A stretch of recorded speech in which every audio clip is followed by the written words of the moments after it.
Yudhishthira has finally decided to sit on that throne. 36 years later, a curse by Gandhari comes true. The Yadavas have a civil war. They all destroy each other. And with that begins what is called the Mahaprasthan, the long walk, in which the five Pandava brothers and Draupadi decide to walk to the Himalayas and beyond. On the throne of that heaven is sitting Duryodhana.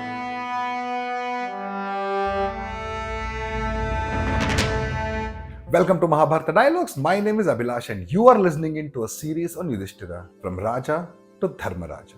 Yudhishthira has finally decided to sit on that throne, wear the crown, and rule the very people who have become orphans and widows because of him. And for 36 years, he rules as a king who has learned how to become a king. He mentors Parikshita and he turns this land into something which is worth celebrating after so much death and destruction has happened long ago. 36 years later, a curse by Gandhari comes true. The Yadavas have a civil war and they all destroy each other. Balarama dies. Krishna dies. The Yadavas have come to an end. Dwaraka is finished. And Yudhishthira sends Arjuna to go check what happened. And by the time Arjuna is back, everybody has made up their mind that a world in which Krishna does not live is not a world worth living in.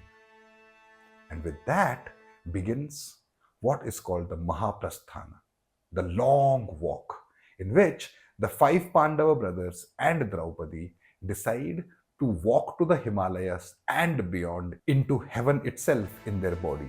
They come to terms that their life here is done and they start Swargarohana, climbing to heaven.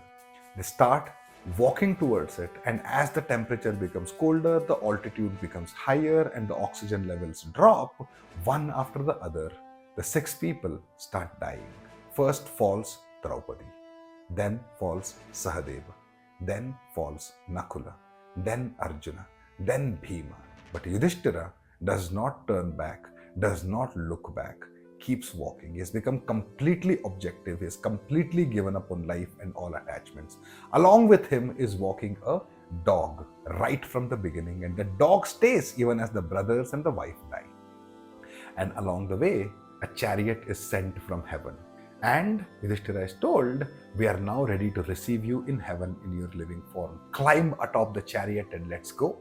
Yudhishthira climbs on top of the chariot and the dog jumps behind him. The charioteer Mathili, he says, we can't allow a dog to enter heaven. You can come by yourself. And Yudhishthira says, when my brothers and my wife let go of me, this dog was still with me. And if this dog is not allowed into that heaven, I am not interested in that heaven either. And finally, it turns out that that was a test. And that dog was, once again, his father, Dharma, was taking the test of Yudhishthira's understanding and his following of Dharma itself. And once he reaches heaven, he starts seeing that on the throne of that heaven is sitting Duryodhana. Next to him is sitting Karna and Dushasana and Shakuni and Dhritarashtra and all the bad people who had tormented Pandavas all their life. And search as he may, he does not find Krishna there, does not find Bhima, Arjuna, Nakula, Sahadeva, Kunti, Draupadi. None of the people that he loved had made it to the heaven. He's explained that heaven is reserved for Kshatriyas who die in battle. None of the Pandavas died with any wound on their body or in the battle, and therefore they have been not allowed to go into Swarga. Yudhishthira says, take me to where my brothers are. He's told that it is a long path. He says, no problem. I will go as far as the path takes me to my brothers and my wife and my mother. And he walks and walks and walks until he reaches a point where he can't bear it anymore. He can't stay there for a moment because there is stench of blood and bones and sinew and all sorts of disgusting smells. Yudhishthira says, I can't stay here for one moment. Take me past this place. Take me to where my brothers are.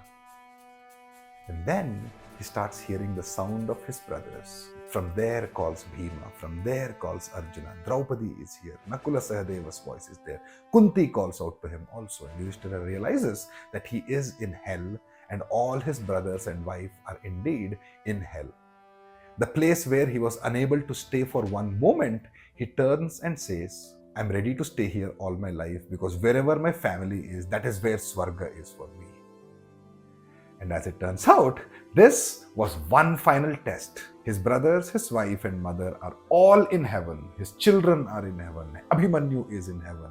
And finally, Yudhishthira is the only person in the entire Dwapara era who was able to walk with his physical body into Swarga. This establishes for us, without a shadow of doubt, that when Vyasa wrote the story of Mahabharata, Yudhishthira was intended to be its hero.